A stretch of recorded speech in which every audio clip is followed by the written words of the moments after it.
she announced on Instagram Live, breaking up with him right now. Watch me kick him out of his own apartment. Then tried to change my locks while streaming. I calmly called entertainment for your followers. Then I had building security escort her out while still live streaming. When her 12,000 followers watched security explain she wasn't on the lease. I, 29 male, was in a budget meeting when my phone started vibrating non-stop. Ignored it. Meeting ended 20 minutes later. Checked my phone. 15 texts, all from different people, all saying some variation of, "Bro, your girlfriend is losing it." On Instagram. Opened Instagram. My girlfriend of 8 months was live. 12,284 viewers. She was sitting on my couch. My couch, in my apartment, holding up a receipt from the hardware store. So yeah, I just bought this deadbolt kit for $43.99. Going to install it myself while he's at work. He thinks he can just ignore my texts all day. Nah, when he gets home tonight, his key won't work. Let's see how he likes that. Comments were exploding. Get it, girl. This is iconic. She smiled into the camera and said, just bought this for $43. I'm changing the locks before he even gets home. He wants to ignore my texts. Fine, he can stay out. The comments were a storm of chaos, queen behavior, and make him pay, mixed with a few people typing, "Girl, this sounds illegal." My phone was vibrating non-stop. Friends, co-workers, even my brother were messaging me. Dude, she's losing it on live. I remember just sitting there, frozen, in a quiet office, while everyone else chatted about spreadsheets. My girlfriend, the woman I'd been dating for 8 months, was literally announcing a felony in front of thousands of strangers. And the worst part, she wasn't even on the lease. I was the sole tenant. Had been for 3 years. She'd moved in 4 months ago after claiming her roommate kicked her out. I should have seen the red flag right then, the way she said it, like she was the victim in every story. By the time I called building security, her live had already crossed 13,000 viewers. She was sitting on the floor, squinting at the instruction manual like it was written in hieroglyphics. Why are there 3 diagrams? Whatever, I'm an independent woman.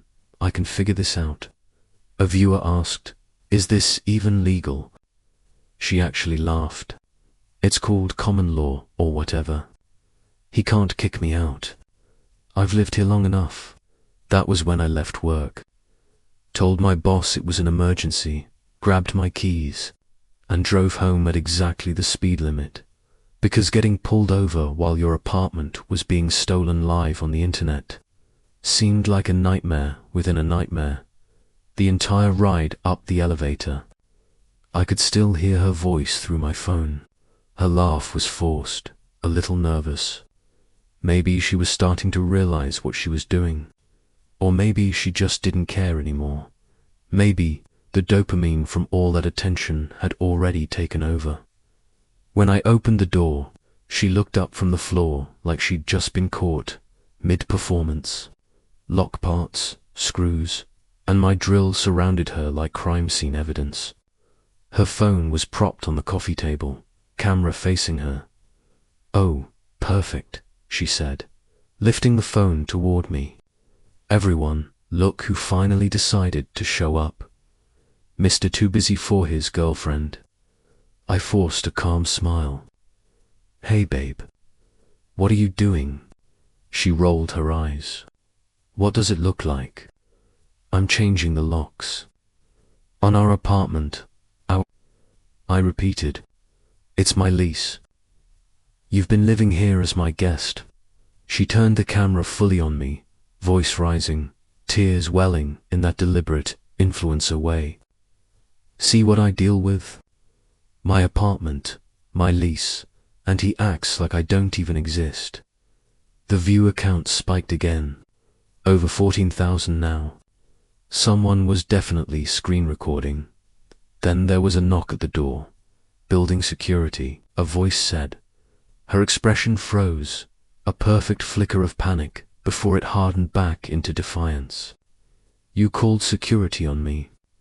You're literally announcing you're changing my locks on Instagram, I said quietly. Yes, I called security. 2 guards stepped in. The older one looked like he'd seen it all. The younger one was trying, and failing, not to laugh. Sir, the older one said, you reported an attempted illegal eviction. Yep, I said, showing him the lease on my phone. I'm the only tenant. The younger guard glanced at her phone. Ma'am, are you live streaming this right now? Yes, she snapped. Everyone needs to see how he treats me.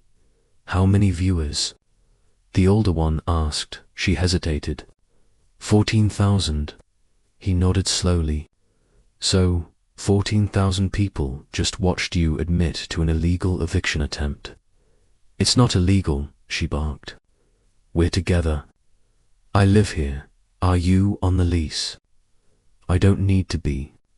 We split bills. That's not how leases work, ma'am, the guard said flatly. For a moment, the room went silent, except for the live chat exploding across her screen, half outrage, half disbelief. I could feel the adrenaline crawling under my skin, but my voice stayed level. You should stop filming, I told her quietly. This isn't content anymore. She glared at me, cheeks flushed red, and whispered just loud enough for the mic to catch. You'll regret this. I didn't answer, because at that moment, I knew she'd already handed me every piece of evidence I'd ever need. When the officers asked if I wanted her removed, I didn't hesitate. Yes, I want her out today. She stared at me like I'd stabbed her. You're really doing this? In front of everyone. You made it public, not me, I said. You're the one who went live. She tried to spin it, I was joking. It was just content. But the broken lock on the floor and the damaged doorframe said otherwise. The older officer sighed and wrote something in his tablet. Ma'am, this is vandalism. You've damaged property you don't own. You have 30 minutes to pack your belongings and leave the premises. Her eyes widened. 30 minutes. The younger officer said, You're lucky we're giving you that. Technically, we could have you removed immediately for trespassing. Her hands started trembling. She picked up her phone again, still streaming, voice breaking as she told her viewers, He's throwing me out with nowhere to go. This is abuse. Comments exploded, half cheering, half begging her to stop. Then, finally, she ended the live at nearly 15,000 viewers. 20-8 minutes later, she was gone. 3 garbage bags of clothes, her makeup, and her laptop. She tried to take my PlayStation controller. You gave this to me. Then threw it at the TV when I told her no. The younger officer caught it mid-air. Ma'am, one more property damage incident and we'll call the police. When the door shut behind her, I felt the kind of silence that doesn't feel peaceful. It felt like the aftershock of an explosion. Maintenance came an hour later to fix the lock. $175 fee. Charged to my account. I sat on the couch she'd just streamed from and opened Instagram out of morbid curiosity. She'd already posted, just got illegally evicted. He called security on me. I'm homeless. The comments were brutal, some calling me a monster, others pointing out the obvious. Girl, we literally watched you try to change his locks.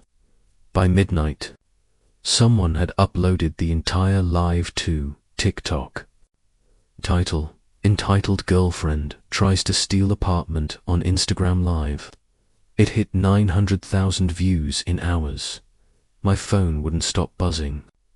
Friends, family, even my HR manager. Everyone had seen it. My brother called me laughing and furious at the same time. Bro, she tried to steal your place on camera. What was she thinking? Friday morning, HR called me in.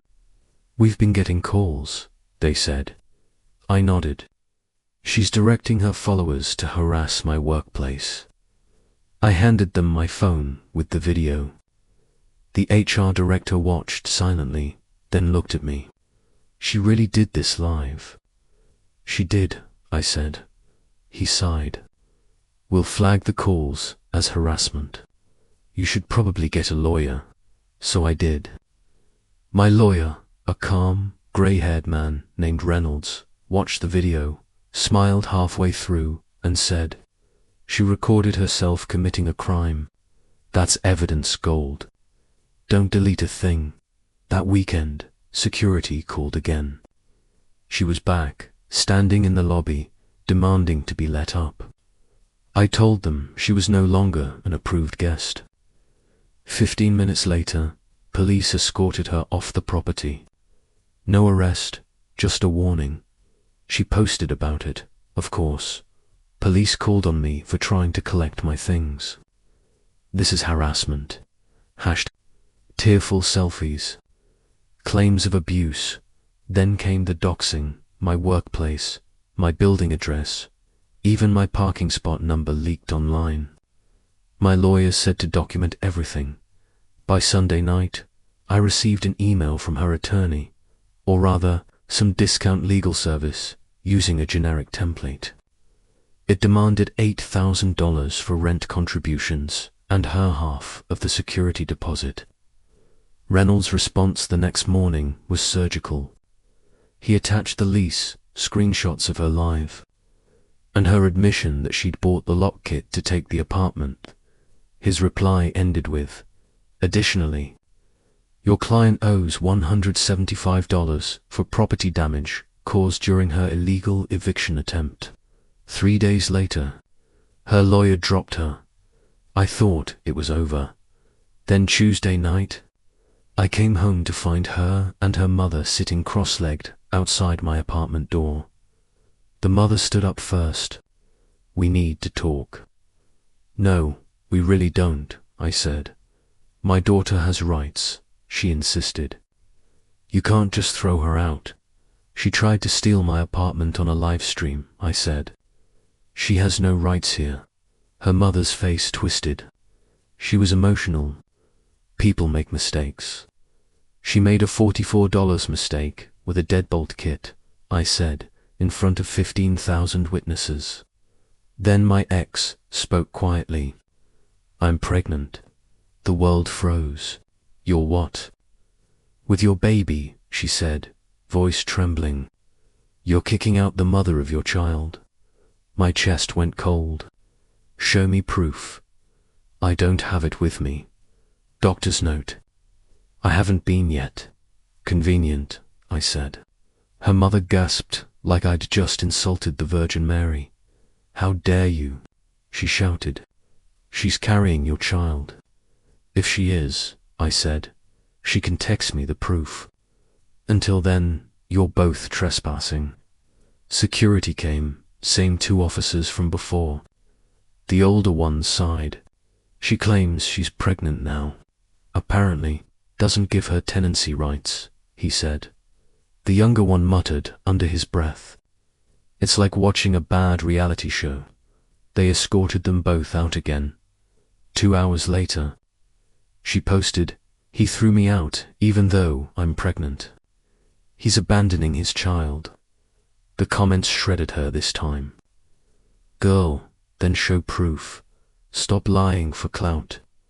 I didn't respond, except for one post, a screenshot of her "I'm pregnant" text, followed by my reply, waiting for proof. I never got any. Weeks went by.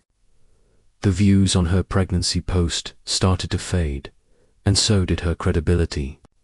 People began stitching the original livestream, pointing out every lie, every contradiction.